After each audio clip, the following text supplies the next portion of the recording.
ఇప్పుడు AP express news చూద్దాం. మార్కాపురం జిల్లాలో అవినీతికి పాల్పడ్డ 3 ఉద్యోగులను సస్పెండ్ చేస్తూ అధికారులు ఆదేశాలు జారీ చేశారు.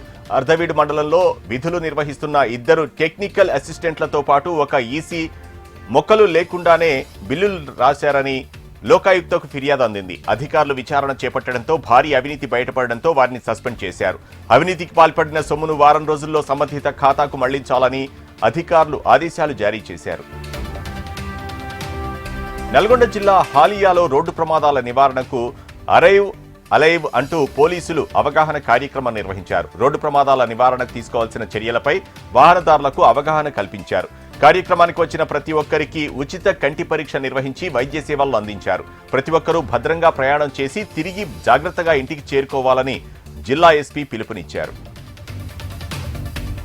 తిరుపతి జిల్లా శ్రీకాళహస్తిలోని పాల సేకరణ, పాల ఉత్పత్తుల కేంద్రాలపై ఆహార కల్తీ నియంత్రణ అధికారులు తనిఖీలు నిర్వహించారు. ఫుడ్ ఇన్స్పెక్టర్ జగదీష్ మధు పాలకోవా తయారీ కేంద్రంలో పాల విభాగాల్లో తనిఖీలు చేసి పాల నమూనాలు సేకరించారు. రాజమండ్రిలో పాల కల్తీ సంఘటన నేపథ్యంలో కమిషనర్ ఆదేశాల మేరకు శ్రీకాళహస్తిలోని పలు పాల సేకరణపై తనిఖీలు నిర్వహించినట్లు తెలిపారు. కాకినాడ జిల్లా పిఠాపురంలో రోడ్డు ప్రమాదం జరిగింది. మాధవస్వామి కోనేరు వద్ద ప్రయాణికులతో వెళ్తున్న ఆటో ఓ ప్రైవేట్ బస్సును ఢీకొట్టడంతో 3 వ్యక్తులు తీవ్రంగా గాయపడ్డారు. స్థానికులు గాయపడిన వారిని ఆసుపత్రికి తరలించారు.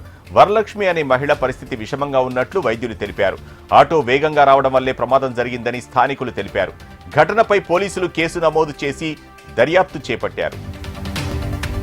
తిరుమల శ్రీవారి వార్షిక తెప్పోత్సవాల్లో భాగంగా 2వ రోజు రుక్మిణి సమేతంగా శ్రీకృష్ణ స్వామివారు తెప్పలపై భక్తులకు దర్శనమిచ్చారు. స్వామి అమ్మవార్లు ఉత్సవమూర్తులను ఆలయ 4 మాడవీధుల్లో వైభవంగా ఊరేగించి శ్రీవారిని పుష్కరిణి వద్దకు తీసుకువచ్చారు. స్వామివారిని దర్శించుకునేందుకు భారీ సంఖ్యలో భక్తులు ఆలయానికి తరలివచ్చారు.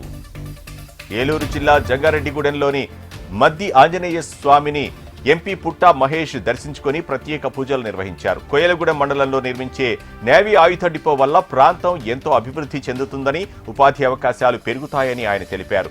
కొంతమంది స్వార్థం కోసమే ప్రజలను తప్పుదోవ పట్టిస్తూ ప్రాజెక్టును వ్యతిరేకిస్తున్నారని మండిపడ్డారు. అందరినీ ఒప్పించిన తర్వాతే ప్రాజెక్టు నిర్మాణం చేపడతామని ఎంపీ పుట్టా మహేష్ హామీ ఇచ్చారు. సత్యసాయి జిల్లా కదిరి మున్సిపాలిటీ 10వ వార్డులో ఎన్టీఆర్ భరోసా పెన్షన్ల పంపిణీ కార్యక్రమం నిర్వహించారు. ప్రభుత్వ సంక్షేమ పథకాలకు అర్హులైన లబ్ధిదారులకు ఎమ్మెల్యే కందికుంట వెంకటప్రసాద్ పెన్షన్లు అందించారు. కూటమి ప్రభుత్వం ఏర్పడిన 20 నెలల కాలంలో ఆదివారం సెలవు దినం కావడంతో ఒక్కరోజు ముందుగానే లబ్ధిదారుల ఇంటి వద్దనే వెళ్లి పెన్షన్లు పంపిణీ చేసినట్లు ఆయన తెలిపారు. కర్నూలు జిల్లా కోడుమూరు పాత బస్టాండ్ సర్కిల్లో వామపక్షాలు రాస్తారోకో నిర్వహించారు. పాత బస్టాండ్ రహదారి గుంతలమయంగా మారడంతో దుమ్ము ధూళితో తీవ్ర ఇబ్బందులు పడుతున్నట్లు తెలిపారు. కర్నూలు బళ్ళారి రహదారి 4 లేన్లుగా విస్తరించాలని వారు డిమాండ్ చేశారు. దాదాపు గంట పాటు భారీగా ట్రాఫిక్ స్తంభించడంతో ప్రయాణికులు తీవ్ర ఇబ్బందులు పడ్డారు. కర్నూలు జిల్లా ఎమ్మిగనూరు మున్సిపల్ కౌన్సిల్లో గందరగోళ పరిస్థితి ఏర్పడింది. కోతుల బావి స్థలంలో ఆంజనేయ స్వామి విగ్రహం తొలగించి బండలు పాతడంపై బీజేపీ, వైసీపీ నేతలు కమిషనర్పై మండిపడ్డారు. హిందువుల మనోభావాలను కమిషనర్ దెబ్బతీస్తున్నారని ఆరోపించారు. వలస నాయకులు పట్టణంలో మత ఘర్షణలు సృష్టిస్తున్నారని అన్నారు. గుడి చుట్టూ పాతిన బండలు తొలగించాలని చైర్మన్ కమిషనర్ను ఆదేశించారు. కర్నూలు జిల్లా గూడూరు మాజీ మున్సిపల్ కమిషనర్ ప్రసాద్ గౌడ్పై క్రమశిక్షణ చర్యలకు ప్రభుత్వం ఆదేశాలు జారీ చేసింది. గతంలో ఎన్నికల ముందు వైసీపీ ఆసరా బహిరంగ కార్యక్రమంలో పాల్గొన్న కమిషనర్ సభలో జగన్ కు జేజేలు పలికించినట్లు అతనిపై ఆరోపణలున్నాయి. దీనిపై విచారణ జరిపిన ఉన్నతాధికారులు సభలో వైసీపీ కార్యకర్తల రాజకీయ విషయాలపై మాట్లాడినట్లు నివేదిక ఇచ్చారు. దీనిపై స్పందించిన ప్రభుత్వం కమిషనర్ ప్రసాద్ గౌడ్ కు జరిమానా విధించింది.